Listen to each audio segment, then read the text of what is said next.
Bienvenidos de nuevo. Hoy es lunes 15 de junio y nos acompaña el profesor Jeffrey Sachs para hablar de si, podría haber un estallido de paz en Irán. Así que gracias por estar con nosotros. Vemos ahora que Trump ha anunciado que se ha alcanzado un acuerdo. De nuevo, uno querría ser optimista, pero ¿cómo ve usted este acuerdo? ¿Hasta qué punto es sostenible? Porque implica algunas concesiones dolorosas. Sé que mucha gente en Estados Unidos, y posiblemente también la mayoría en Israel, no quiere esto. Así que, si añadimos el hecho de que Estados Unidos no tiene un gran historial a la hora de aplicar este tipo de acuerdos, especialmente con Irán, ¿cómo se justifica ese optimismo ahora?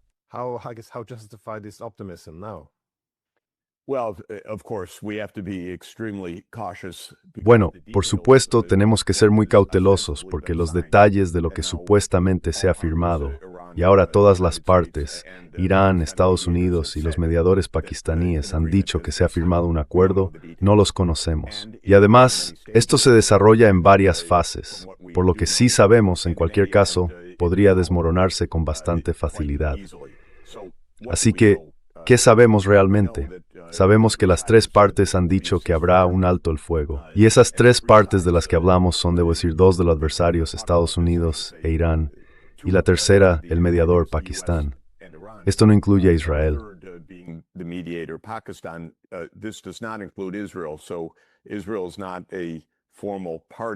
Hasta donde sabemos, Israel no es parte formal de este acuerdo. El acuerdo parece pedir el fin de las hostilidades. La expresión que usó el anuncio de Pakistán fue un fin permanente de las hostilidades. Supuestamente se aplicará por fases, dos grandes fases. La primera consiste en reabrir el estrecho de Hormuz y reactivar el comercio internacional de petróleo y gas. Y la segunda fase tiene que ver con las cuestiones nucleares. Según los comunicados, Estados Unidos o que ha planteado sobre los sistemas de misiles de Irán o su apoyo a otros grupos de la región como Hezbollah.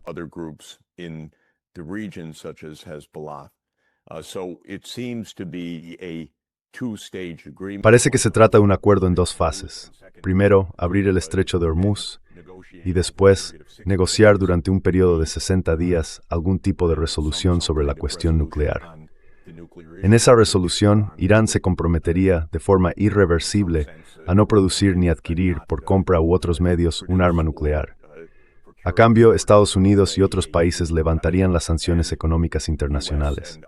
Ese sería, en esencia, el marco general. Dentro de ese marco hay muchas declaraciones, pero no tanta claridad. ¿Cómo se gestionará el estrecho de Hormuz a partir de ahora? Por lo que parece, desde el lado iraní se sostiene que no se trata de una vía marítima internacional, sino de una vía compartida entre Irán y Omán, y que ambos tendrán una responsabilidad conjunta sobre ella.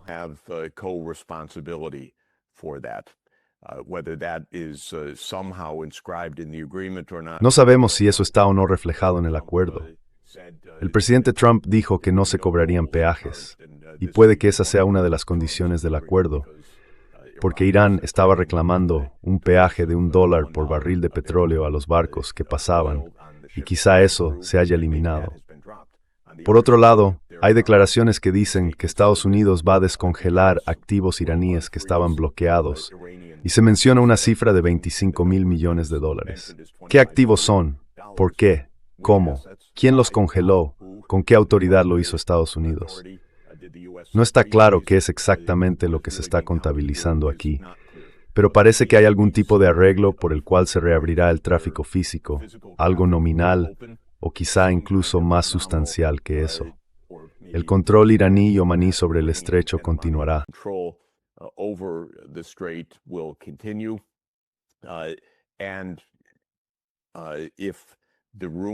Y si los rumores son ciertos, no se cobrarán peajes por el tráfico de petróleo y gas. Pero por otro lado, Estados Unidos descongelará una cantidad significativa, digamos, de activos que estaban bloqueados anteriormente. Ahora bien, Israel no forma parte de este acuerdo. Y desde luego, el gobierno de Netanyahu no aceptaría una de las reclamaciones más importantes del mismo, que incluye el cese de los combates en el Líbano. Exactamente qué se ha acordado al Líbano tampoco está claro.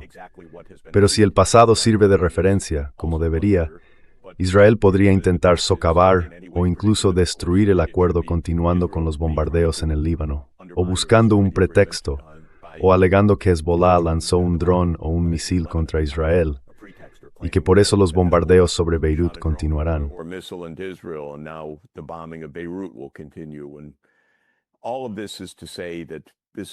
Y todo esto es para decir que la situación es extremadamente frágil. En esencia, por lo que podemos entender, vuelve más o menos al punto en el que estábamos antes del ataque del 28 de febrero de Israel y Estados Unidos contra Irán. Con algunos cambios importantes, quizá en el control formal del estrecho, quizá con el desbloqueo de algunos activos iraníes, o quizá no. Siento ser tan impreciso, pero nuestros principales medios ni siquiera fingen contarnos qué contiene el acuerdo. Tenemos algunos informes limitados de los medios iraníes, pero aparte de eso, muchos detalles siguen siendo confusos. Creo que hay una verdad fundamental que podemos afirmar incluso a estas alturas. Esta guerra no consiguió absolutamente nada. No sirvió para nada. Fue una estupidez.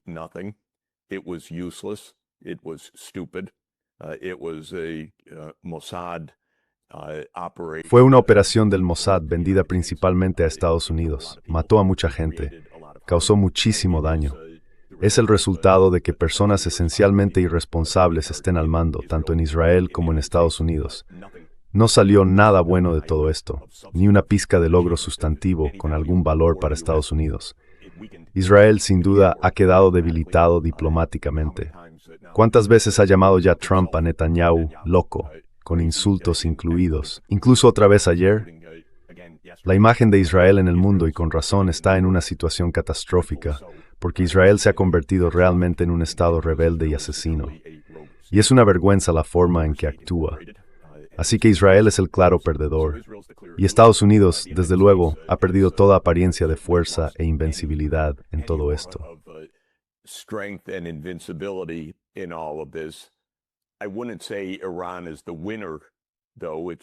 No diría que Irán sea el ganador, la verdad. Está destrozado. Ha sufrido miles de muertes y daños por decenas de miles de millones de dólares. Las guerras pueden dejar solo perdedores. Y eso es exactamente lo que ha hecho esta guerra. Fue una guerra en la que todos perdieron, iniciada de forma absurda por Israel y Estados Unidos. No consiguió absolutamente nada. Y si ha terminado o no, eso está por verse. Desde luego, no estamos ante un nuevo amanecer en Oriente Medio, como han dicho los aduladores de Trump. Pero quizás sea un alto el fuego frágil que logre mantenerse. Ya tengo el buzón lleno de mensajes de gente diciendo que se vendrá abajo en menos de 48 horas, que es un pretexto, una artimaña.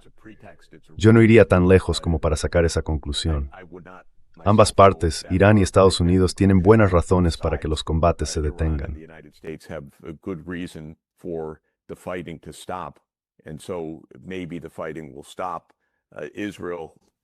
Never seems to stop fighting, but Israel is in a state of open collapse in terms of the support that it has in the United States and the rest of the world. So maybe this time Israel won't defeat the peace, because maybe what Trump is very visibly saying in public, that you're a fucking crazy bastard, to quote the President of the United States. Otherwise, I wouldn't use the language. I'm just quoting from the White House. Maybe that actually reflects the fact that with American politics the way it is, and with an upcoming election, and with Trump's approval ratings in a steep descent, there isn't a mood for Israel to play its typical disastrous games. Bueno, has mencionado esa falta de claridad sobre lo que incluiría el acuerdo. Creo que eso ahora es casi inevitable, porque hay muchas concesiones dolorosas. Por ejemplo, en el estrecho de Hormuz dicen que no habrá un peaje, pero un peaje implica simplemente un coste de entrada.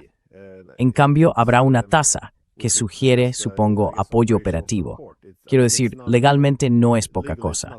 Significa que incluye asistencia a la navegación, operaciones de rescate, protección medioambiental, distintos temas de seguridad. Así que hay una diferencia legal entre un peaje y una tasa. Pero al final, esa tasa no existía antes de esta guerra y existirá después. Así que efectivamente será una concesión, será una pérdida. Va a ser complicado. Por la forma en que he hablado de esta guerra y de su desenlace en los últimos meses, uno pensaría que se va a encontrar con mucha oposición en cuanto empiecen a conocerse los detalles. Va a ser, literalmente, un campo de minas.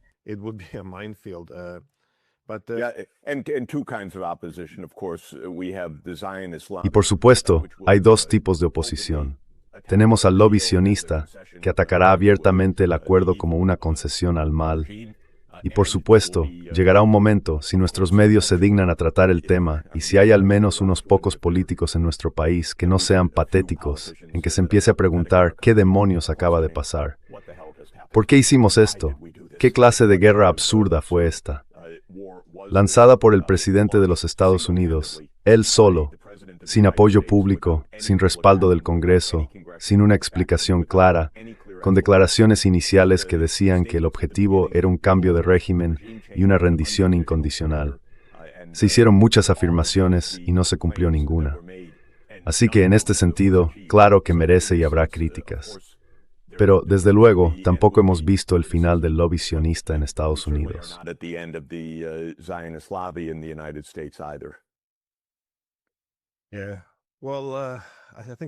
Sí, bueno, creo que la gente siempre acaba dejándose arrastrar a estas guerras por la forma en que es ahora el discurso político. Quiero decir, fíjate, cuando atacaron a Irán, básicamente la lógica era, si lo apoyas eres pro-israelí, si no lo apoyas, eres pro-iraní. Así es como habla la gente. Nadie empezó planteando qué queríamos conseguir y cómo podíamos lograrlo, es decir, una estrategia real. Y hacemos lo mismo con la guerra contra Rusia. Es decir, el lenguaje que se usa es el mismo. Si apoyas ciertas acciones, eso ya define si estás a favor o en contra, si eres pro-ruso o pro-OTAN. Pero al final del día, da igual cuál sea tu postura si no puedes alcanzar tus objetivos. Y cuesta mucho explicar por qué, desde el principio, esto fue una guerra pro-estadounidense o pro-israelí. No sirvió a sus intereses.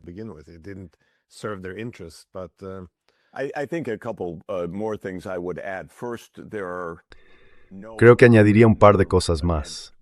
Primero, no existen normas operativas contra la guerra dentro del Poder Ejecutivo de Estados Unidos, y desde luego no en la mente de Trump. Así que la idea de bombardear lugares, matar personas, asesinar personas, eso se ha convertido en una norma. No hay ningún funcionario estadounidense que diga, pero la Carta de la ONU no permite eso. Esa frase no existe.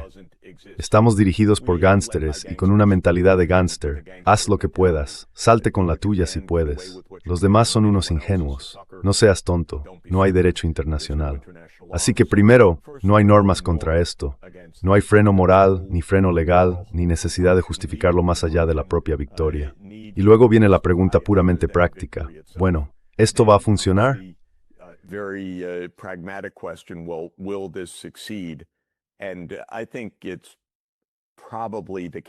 Y creo que probablemente fue así. Trump estaba en una especie de euforia, bueno, más bien una euforia delirante, digamos, por lo de Venezuela. Hubo algún tipo de operación interna entre la CIA y el gobierno venezolano, en la que se acordó la expulsión forzosa del presidente del país. El régimen quedó intacto, pero el gobierno cambió y eso también alteró la política, porque sirvió de pretexto para que Estados Unidos levantara las sanciones que había impuesto antes a Venezuela y empezara a importar petróleo venezolano. Y los venezolanos estaban bastante necesitados de dinero, así que aceptaron el acuerdo. Y creo que la jugada con Irán no pretendía ser una guerra, pretendía ser una operación de un solo día.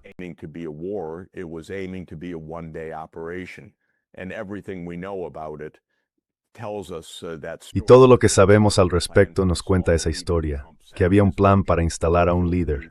Trump lo dijo claramente, eliminar a la cúpula, una decapitación y todo estaría bien al día siguiente.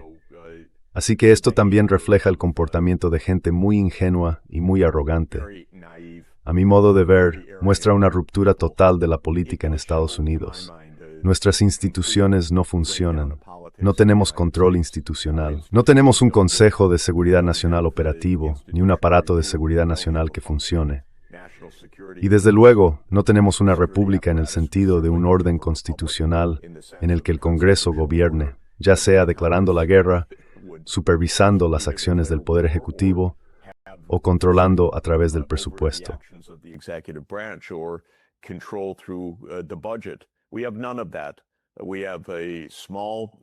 No tenemos nada de eso. Ahora mismo hay un pequeño grupo con mentalidad de gángster dirigiendo las cosas. No les ha funcionado. Se enfrentan a ciertas limitaciones como resultado del fracaso de esa operación de un solo día. Creo que básicamente están intentando encontrar una salida. No es una rendición, pero tampoco una victoria. Lo que demuestra es lo inútil que ha sido todo este gangsterismo y cuánto daño ha causado a los demás, sobre todo a nosotros, al pueblo iraní. A las 160 niñas asesinadas el primer día del ataque en Minab. Ha sido un desastre para todos. El único lugar donde no ha sido un desastre es en las grandes tecnológicas, que han probado sus armas, han conseguido nuevos contratos del Pentágono para sistemas de inteligencia artificial, han cometido algunos errores como el asesinato masivo de esas niñas, pero todo eso, dicen, forma parte del proceso de aprendizaje automático y del aprendizaje de los sistemas.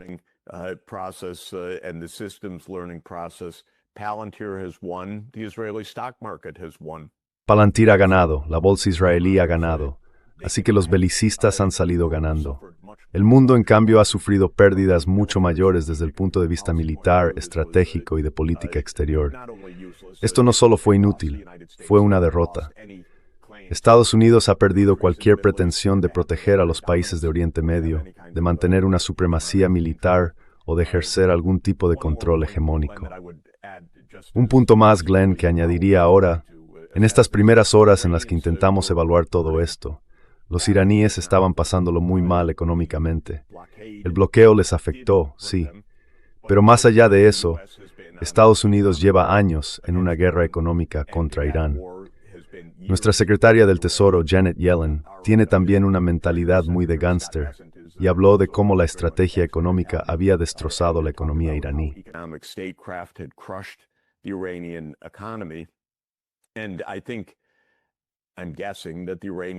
Y supongo que los iraníes querían algún tipo de acuerdo para liberar parte de los activos, lo cual es interesante porque lo que se estaba liberando eran activos que Estados Unidos había tomado ilegalmente en primer lugar, pero Estados Unidos estaba usando eso como moneda de cambio. Creo que esto demuestra que, aunque el poder militar estadounidense no tiene la ventaja estratégica, ni en Ucrania ni en Irán, y desde luego tampoco en Asia Oriental, los estadounidenses pueden fingir que sí la tienen. El control de Estados Unidos sobre las transacciones internacionales sigue siendo fuerte. No es poca cosa, hay que decirlo. Me resulta un verdadero enigma por qué los países del grupo BRICS, a estas alturas, no han creado ya una alternativa completa al sistema de guerra económica unilateral de Estados Unidos, porque es ilegal y se puede sortear. Pero por ahora, Estados Unidos sigue aplicando su guerra económica de efecto en Venezuela y Irán.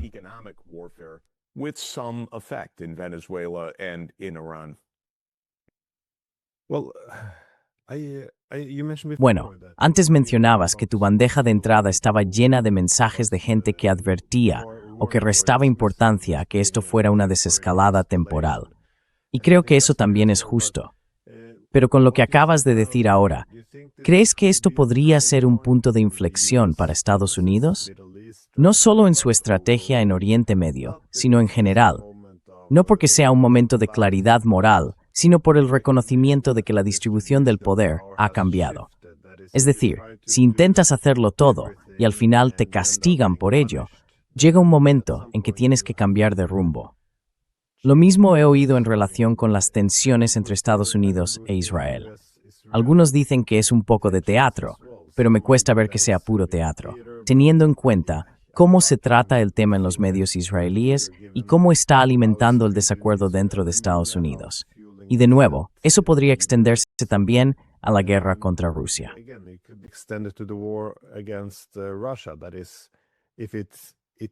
Es decir, si no, bueno, para empezar, si una guerra no tiene éxito, al menos uno puede pensar. En Washington suelen decir, al menos debilitamos a nuestro adversario, destruimos muchas cosas, matamos a mucha gente.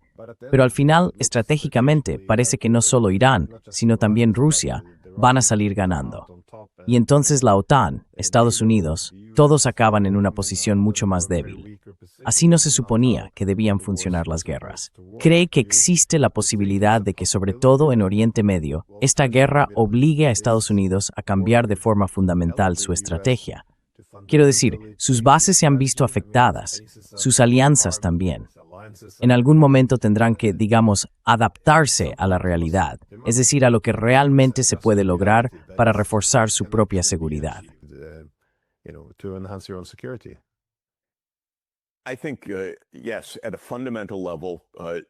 Creo que sí, que a un nivel fundamental el mundo está cambiando, y también está cambiando de forma definitiva la percepción del poder de Estados Unidos. Sigue siendo un país poderoso, pero después de 1991 se atribuyó el papel de hegemonía global. Afirmó ser la única potencia mundial. Básicamente, se adjudicó autoridad sobre todo el planeta. Eso quedó expresado con más claridad en 1997, en el libro El Gran Tablero Mundial de Zbigniew-Brzezinski. El subtítulo de ese libro era, en esencia, Preservar la primacía estadounidense, y la idea central de esa obra, muy influyente y más allá de su influencia, reflejo del pensamiento dominante en Washington, era que Estados Unidos necesita controlar Eurasia para garantizar su control sobre el mundo.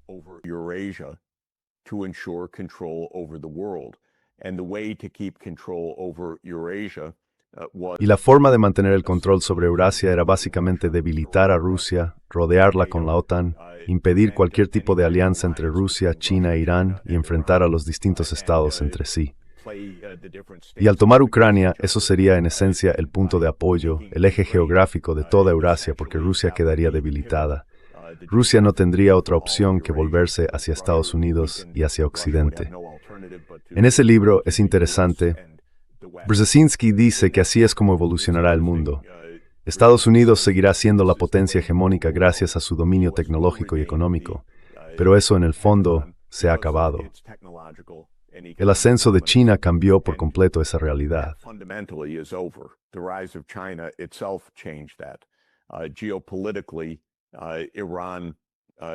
Geopolíticamente, Irán, China y Rusia están alineados de una forma que Brzezinski decía que nunca podría ocurrir. En el plano militar, Estados Unidos está en un punto muerto. No puede imponer su voluntad militarmente a Rusia, ni siquiera pudo imponerla a Irán. Esa es una de las lecciones más claras de todo esto, y no hay ninguna posibilidad de que pueda imponer su voluntad militarmente a China. Creo que quizá Estados Unidos ha reconocido eso en los tres frentes. En Ucrania se está lavando las manos de la guerra. En el caso de China, Trump dijo bastante abiertamente en relación con Taiwán que no quieren una guerra, que no quieren que declare la independencia y que están dejando en suspenso la venta de armas a Taiwán.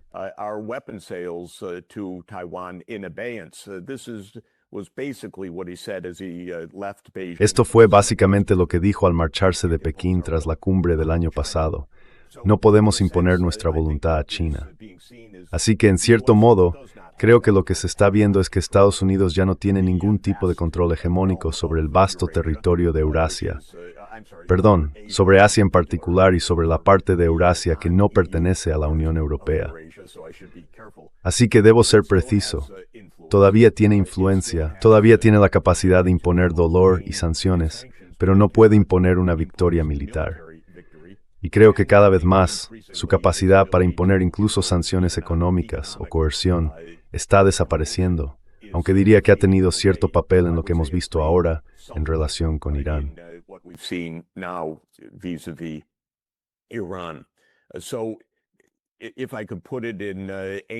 Si lo dijera en términos antiguos, el Imperio Romano fue un imperio expansionista durante Augusto y a lo largo del primer siglo después de Cristo. Y luego alcanzó sus límites. Claro, los alcanzó pronto en Germania, en la batalla del bosque de Teutoburgo. Cuando el Imperio Romano decidió que no iba a conquistar Germania y ocurrió esa derrota tan dolorosa, Creo que fue en el año 9 después de Cristo, si no recuerdo mal. A partir de ahí, los romanos dijeron, no vamos a seguir luchando en Germania, vamos a mantener la línea. Más tarde, cuando Adriano llegó al poder, creo que fue en el año 117, dijo, hemos llegado a los límites del imperio. Viviremos en paz, o quizá combatamos un poco en las fronteras con escaramuzas, pero no vamos a expandirnos. Si me permites una comparación un poco tosca, quizá en Washington aprendan a detenerse. No se puede controlar, dividir, debilitar ni derrotar a Rusia.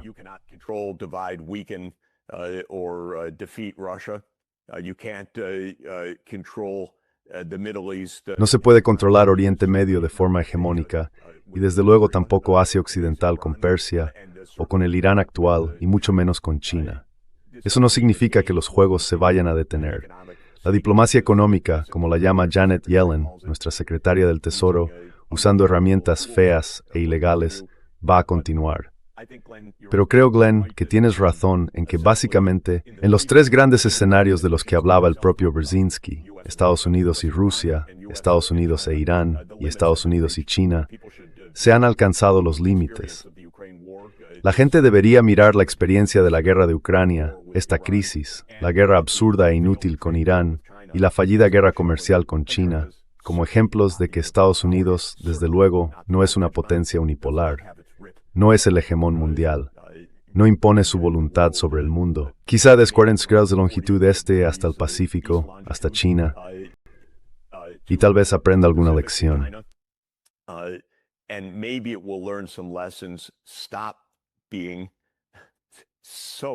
Dejad de comportaros como gánsteres, porque en el fondo, Estados Unidos ha usado ese tipo de gangsterismo para intentar ampliar, prolongar y reforzar su poder. Pero ese gangsterismo se desgasta muy rápido. No hay cooperación, no hay confianza, no hay respeto, no hay poder real en eso, solo tácticas y maniobras. Y creo que Estados Unidos ha vuelto a quedar en evidencia de esa manera. Sigue siendo un país poderoso y muy agresivo en nuestro propio hemisferio. Los acontecimientos de hoy podrían ir seguidos de una invasión de Cuba en cualquier momento. Podríamos ver cosas aún peores. Estados Unidos no se ha convertido en un Estado benévolo, internacional y respetuoso con la ley. Sigue siendo un país obstinado, desagradable y con mentalidad de gángster, un imperio con la mentalidad de Washington. Pero los límites se están entendiendo más que antes, aunque no se reconozcan abiertamente, y desde luego no gustan nada.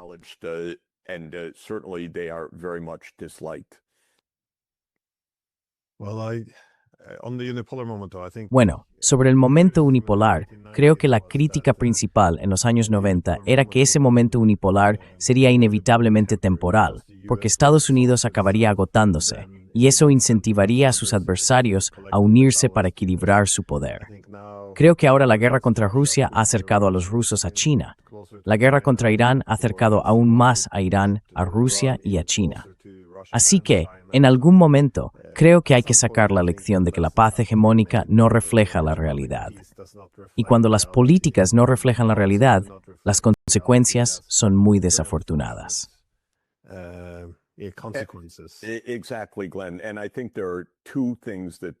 Exactamente, Glenn. Y creo que hay dos cosas que la gente debería tener en cuenta sobre esto. La primera es el equilibrio. Si presionas demasiado a tus adversarios, acaban uniéndose, y al final no eres tan poderoso como creías. Y la segunda es el mito del dominio tecnológico de Estados Unidos. Ese mito sigue muy presente, sobre todo en el mercado bursátil estadounidense. Pero la idea de que, en última instancia, y Brzezinski lo dijo muy claramente en 1997, cuando también estaba influido por ese mito, Estados Unidos acabará triunfando porque la tecnología occidental es superior y que los demás países tendrán que aceptar ese hecho, ya sea en el campo de batalla o en la economía. Esa idea, en realidad, es una de las razones fundamentales del fracaso del momento unipolar.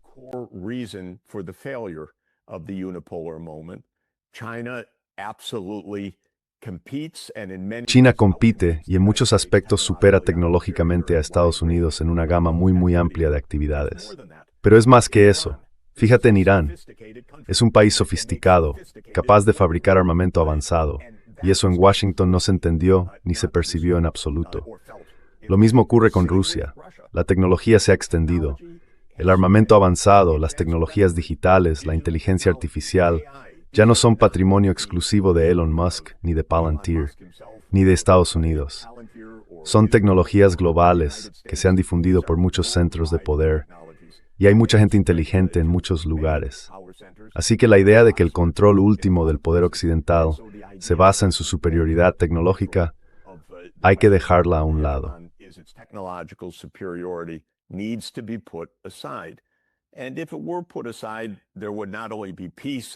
Y si eso se dejara a un lado, no solo habría paz y respeto mutuo, sino también muchas más ganancias económicas. Porque una de las cosas que rechazo por completo, y me haría gracia si no me pareciera tan trágico, es que la economía global ha sido tomada por los estrategas militares, que ahora ven el comercio y las finanzas como armas estratégicas, en lugar de verlos como medios de beneficio mutuo y de progreso económico. Por eso quiero que los economistas que creen en el comercio abierto, en las finanzas y en el beneficio compartido, recuperen esas herramientas de manos de estos guerreros económicos, como nuestro secretario del Tesoro y otros, o nuestra secretaria de Comercio y nuestros representantes comerciales, que ven todo lo relacionado con la economía en términos de guerra.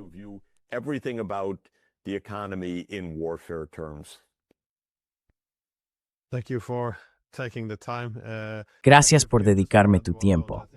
Y si me permites añadir una cosa, creo que lo que has dicho sobre la tecnología es muy importante, porque muestra que estas guerras no solo marcan el final de la era hegemónica posterior a la Guerra Fría, sino también de siglos de dominio tecnológico occidental y, podríamos decir, de liderazgo internacional durante los últimos 500 años, desde que las potencias marítimas occidentales se lanzaron a reconectar el mundo.